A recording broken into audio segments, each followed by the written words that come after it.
In this inquiry question, we look at how an investigation can be judged. And so in that way, we're looking at how that investigation was completed and how we have an idea that the results we're getting are true results. And so we need to start with this idea of variables. And these three main types of variables are intrinsic to what we do in most of the science that we do.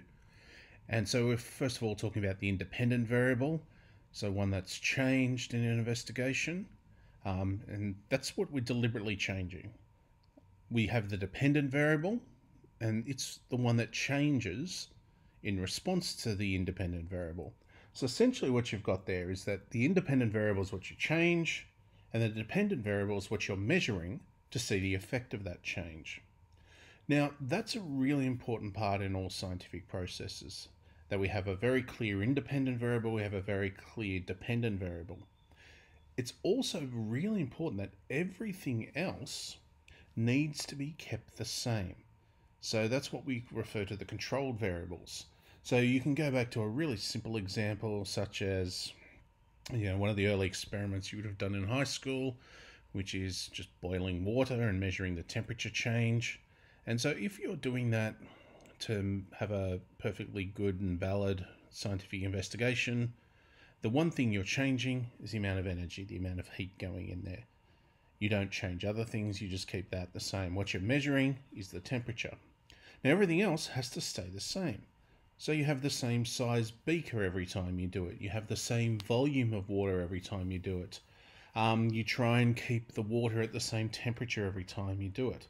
And by doing that, if we keep all of those things the same, and we reduce the amount of variation, that means that we can establish a really good relationship between the independent and the dependent variable.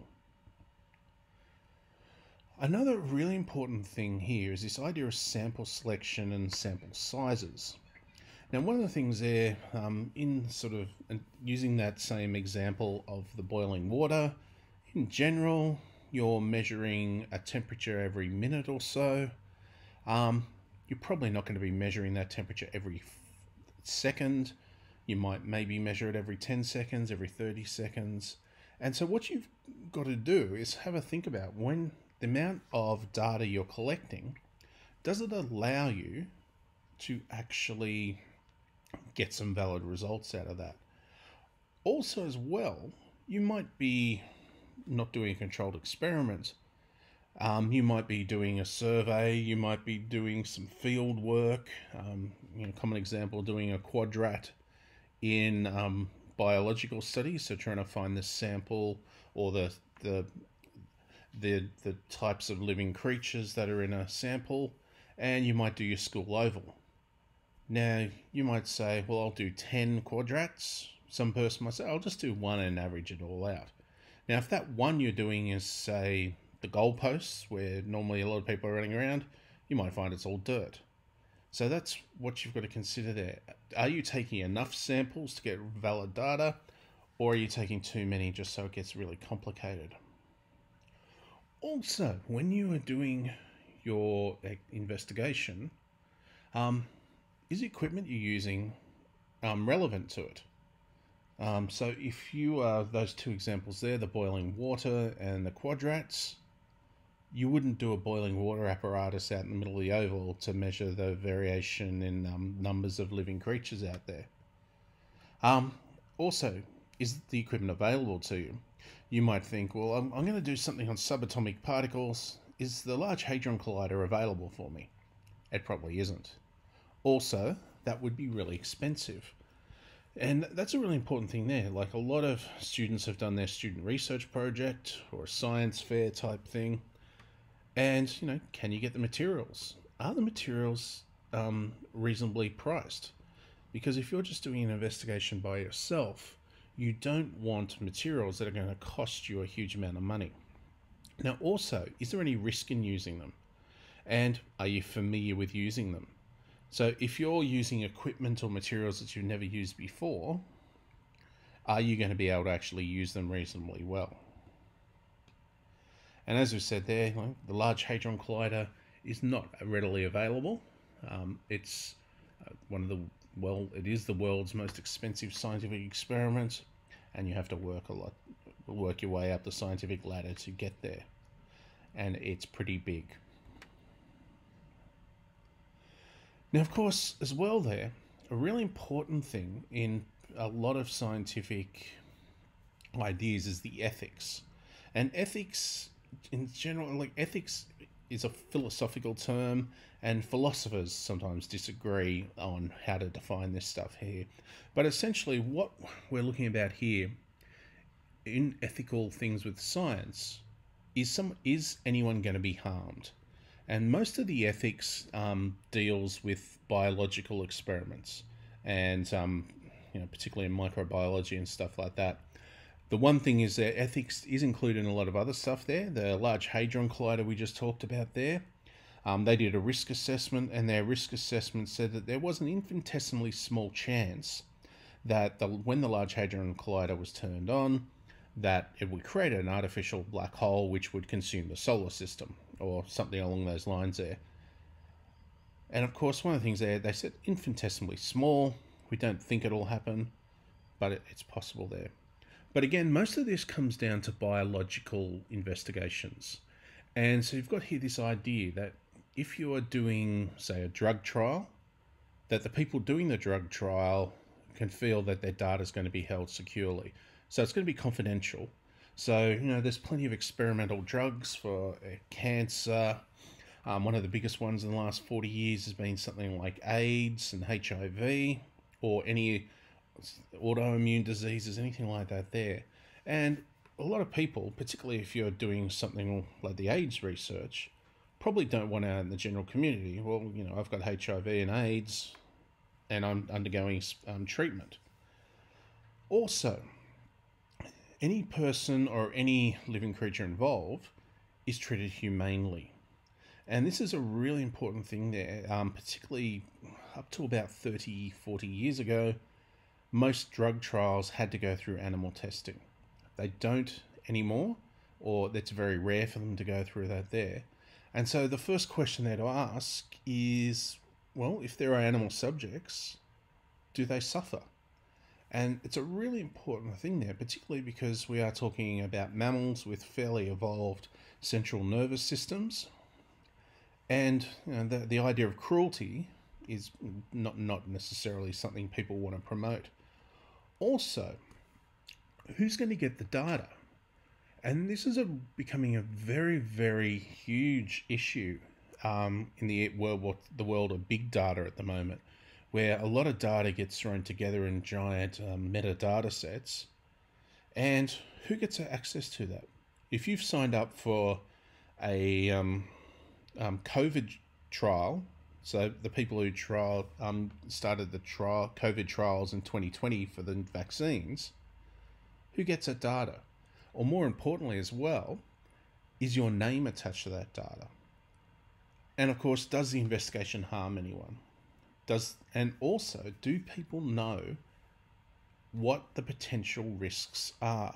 And it's a really important thing, because if someone is involved in a drug trial and then all of a sudden they're getting life-threatening conditions or injuries, did they know that that was a possibility? And that's a really important thing to consider.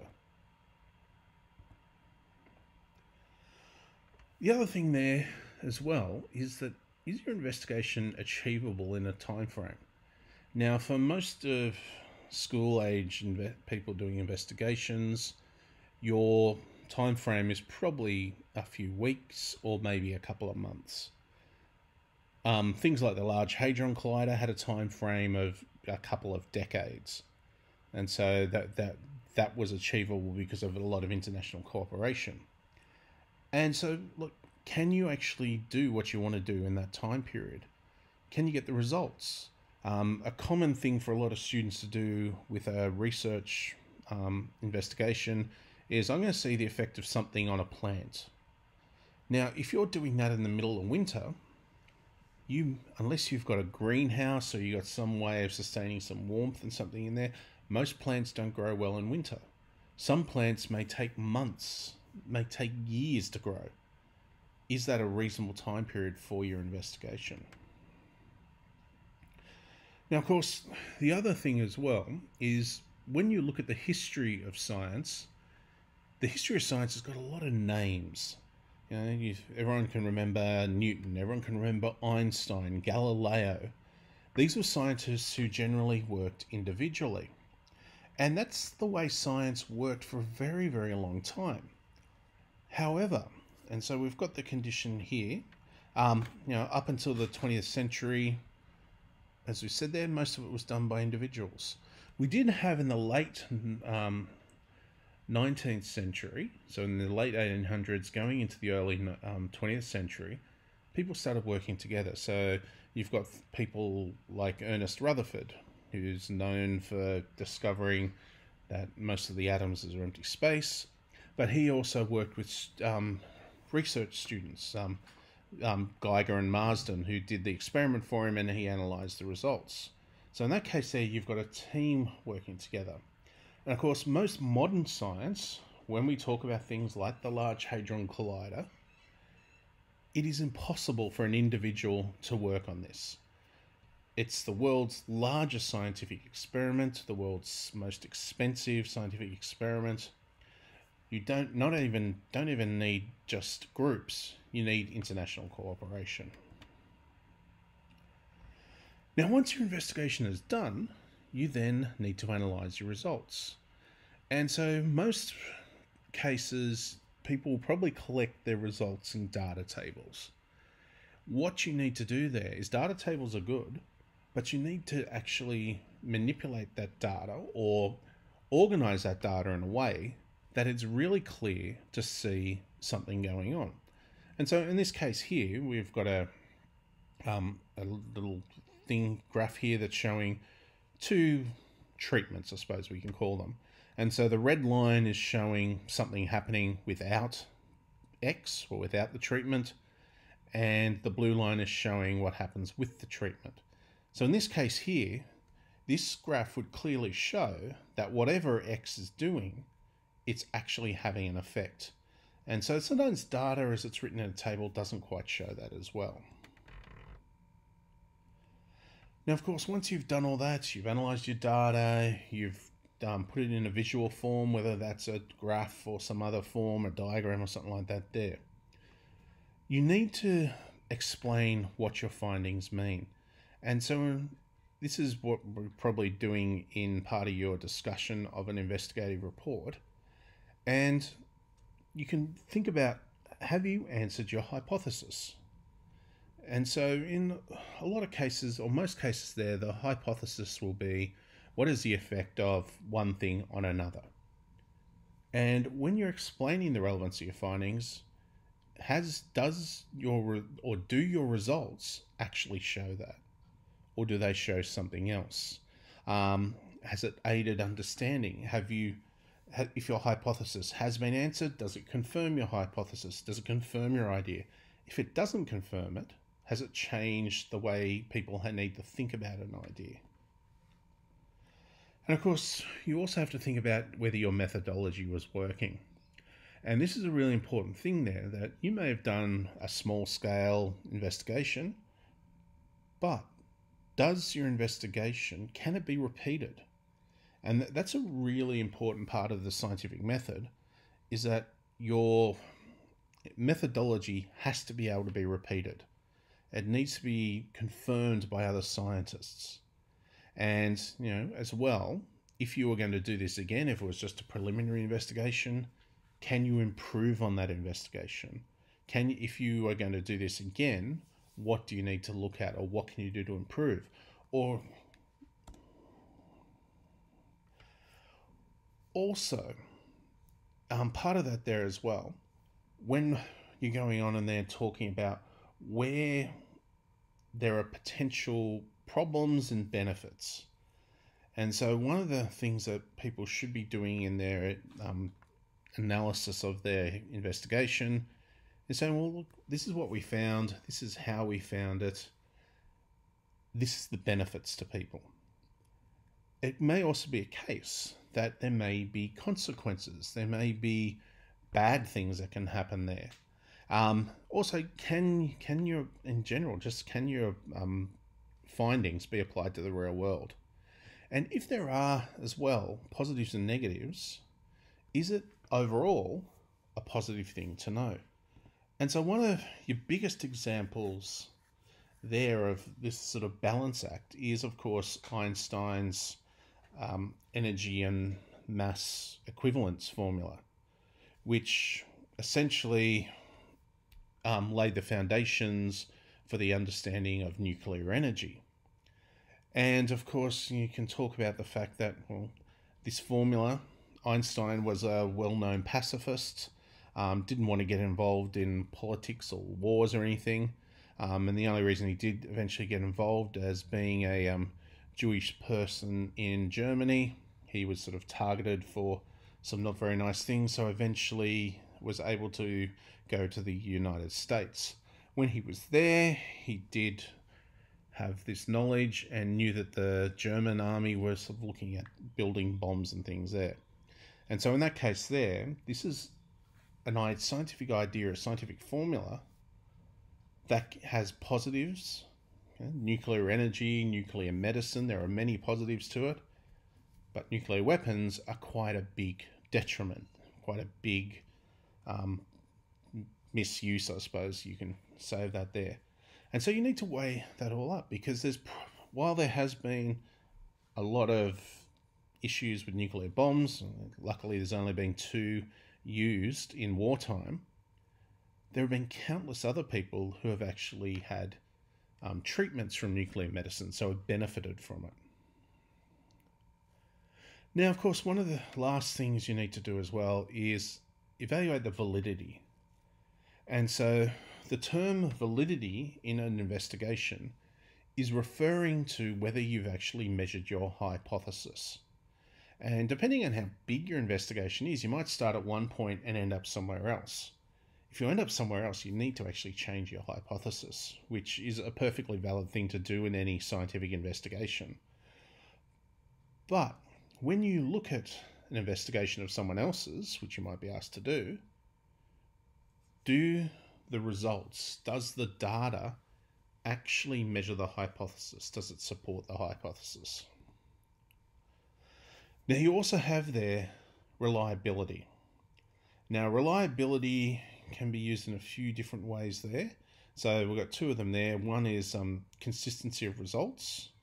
So is it reliable? Is it getting the same results over and over again? And also whether you've reduced errors. And so in that case there, it might be a thing that makes sure that you are using a very precise measuring instrument, or you make sure you're taking your measurements under the same conditions so that there's not a lot of variation in that as well. But yeah, this diagram here sort of summarizes that a little bit more there. So if you look at each of these, we can say that the first one there, the first on the left, it's reliable but not valid. And the reason we're saying it's not valid is because in any investigation, you're trying to find the answer. And in this analogy, the answer is the bullseye, the target in the middle. So these results are all very reliable. They're all within a close range of each other, but they're not valid because they're far away from what the actual value of what we're trying to investigate is. The second from the left is just all over the place. So, it's the validity is pretty low. The results are everywhere, and none of those results are anywhere or not even close to the middle there. The third from the left, it's not reliable, it's not valid. Again, it's just a little bit over the place. The last one on the right, where we've got our arrow into the bullseye, it's reliable, the results are all close to each other, and it's valid because that closeness is also close to the accepted value.